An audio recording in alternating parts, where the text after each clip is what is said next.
Bienvenue sur la chaîne Tesla Magazine. Aujourd'hui, nous allons parler de 3 sujets importants. Le premier, ce sera la Tesla Model 2. Nous allons vous faire 3 révélations que vous n'avez jamais entendues ailleurs puisque ce sont des analyses propres à la rédaction sur ce véhicule qui arrive. Le second sujet, ce sera la hausse de prix généralisée chez Tesla. Nous allons faire un point global, pays par pays. L'Australie, les États-Unis, la Chine et la France. Vous n'allez voir qu'il n'y a pas qu'en France que les prix ont augmenté et nous allons détailler la hausse et ce qu'il faut attendre de ces hausses de prix.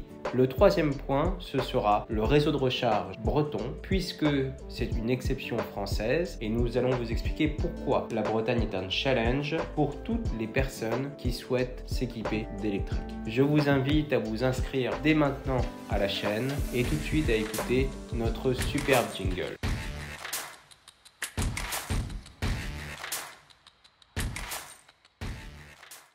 Tout d'abord, le réseau de recharge breton. Pourquoi dit-on qu'en Bretagne, le réseau est un petit peu particulier et que sur certaines chaînes, que dans la croyance populaire, la borne de recharge est quelque chose de secondaire. Chez nous, c'est prioritaire. Ça fait partie du mouvement électrique, tout simplement parce que avec cette borne, vous vous permettez d'avoir une infrastructure de chargement à domicile. C'est stratégique. L'essence et la borne de recharge vous apportent le confort. Je ne dis pas que c'est indispensable, attention. Je dis que c'est un confort nécessaire. Se recharger par exemple sur une prise P17 ou une Green-Up ou une prise de courant est un comportement de primo-accédant. La simplicité, c'est d'expliquer pourquoi vous devez recharger rapidement et pourquoi vous apprécierez de faire ces petits travaux chez vous lorsque vous portez acquéreur d'un véhicule électrique. La Bretagne. Le réseau public, il n'y a pas assez de bornes de recharge sur le territoire breton. Les bornes existantes sont majoritairement en panne. En effet, les usagers sont peu habitués à les utiliser et les services techniques sont peu habitués et formés à les entretenir. Par contre, on peut remarquer en Bretagne l'émergence de bornes grâce au réseau de grande distribution qui sont à disposition de leurs clients pour les parkings. Et là, des grandes enseignes comme Leclerc, comme Auchan, ont consenti à des investissements majeurs. Maintenant, il faut savoir aussi qu'en Bretagne, il n'existe pas d'autoroute à proprement parler. Ce sont uniquement des voies express, ce qui explique qu'il n'y ait pas de station de charge comme on peut en trouver sur les autoroutes.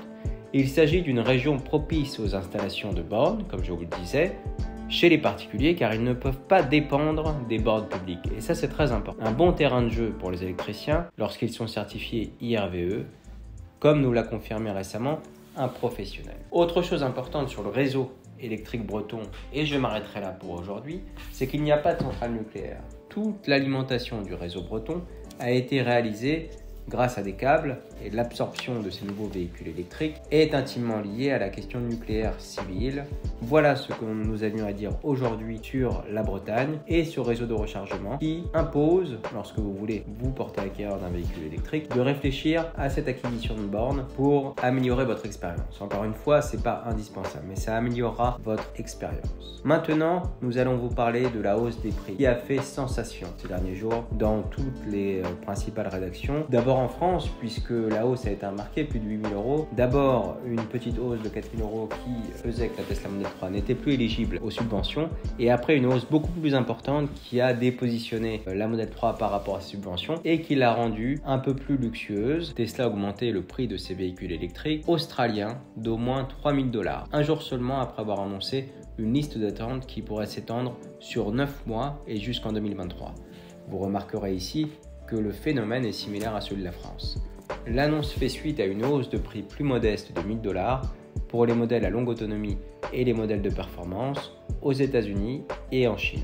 La nouvelle page de configuration montre que le prix de la SR+ en Australie est passé de 60 900 $ à 63 900 $, ce qui constitue la deuxième hausse de prix de cette variante depuis le début du mois. Aucun pays n'est à l'abri. Aux États-Unis, entre-temps, Tesla a également augmenté les prix de la Model Y, la variante Long Range passant à 62 990 $ et la performance à 67 990 $. Les délais d'attente aux États-Unis pour la Model Y s'étendent désormais jusqu'en septembre. En Chine, Tesla a augmenté les prix des versions d'entrée de gamme des voitures Tesla Model Y et Model 3, tandis que le prix des autres versions reste le même. Le délai de livraison pour les voitures de base est estimé à 12 à 16 semaines. Dans le cas de la Tesla Model 3, le nouveau prix est de 43 589 $. En France, il y a quelques jours, la Model 3 la moins chère a connu une inflation, perdant à cette occasion le bonus écologique maximal de 6 000 €. Aujourd'hui, les autres versions de la berline ainsi que la Model Y subissent à leur tour une hausse de 3 voitures sont concernées. Les voitures censées être les plus abordables de Tesla deviennent moins abordables. La hausse est parfois vertigineuse. La Model 3 coûte 11 190 € de plus par rapport à il y a quelques semaines. Concernant cette augmentation, l'écart entre les deux bonus écologiques joue pour beaucoup. Et les délais de livraison sont également beaucoup plus longs. Pourquoi il n'y a pas lieu de s'inquiéter? En effet, aujourd'hui, le carnet de commandes est plein. C'est ce que ça veut dire. C'est pour ça qu'il y a un délai de livraison qui est à 2023. Ça veut dire aussi que tous les acquéreurs de Tesla seront bien livrés et qu'il y aura des livraisons en 2022. Aujourd'hui, la demande en véhicules électriques en général est très importante. Et pour finir, donc les révélations sur la Tesla Model 2. Puisque vous êtes très nombreux à attendre ce véhicule électrique, il est important pour vous de prendre des précautions, de vous renseigner, d'être à l'affût des informations sur ce véhicule, parce que ce sera distillé de façon extrêmement précise. Maintenant, il y a une bonne nouvelle, je ne vais quand même pas vous miner le moral, il y a une bonne nouvelle très importante, c'est l'annonce récente du Secret Master Plan partie 3. Donc là, il faut attendre quelque chose de très précis, puisqu'il s'agira du véhicule le moins cher de la firme, celui qui permettra aussi d'en vendre beaucoup plus, et donc qui appellera de nouvelles capacités de production. Parce qu'aujourd'hui, la Gigafactory Texas et la Gigafactory Berlin terminent leur conception, mais pour la Tesla Model 2, il faudra encore plus de capacité de production. Donc, les annonces seront importantes.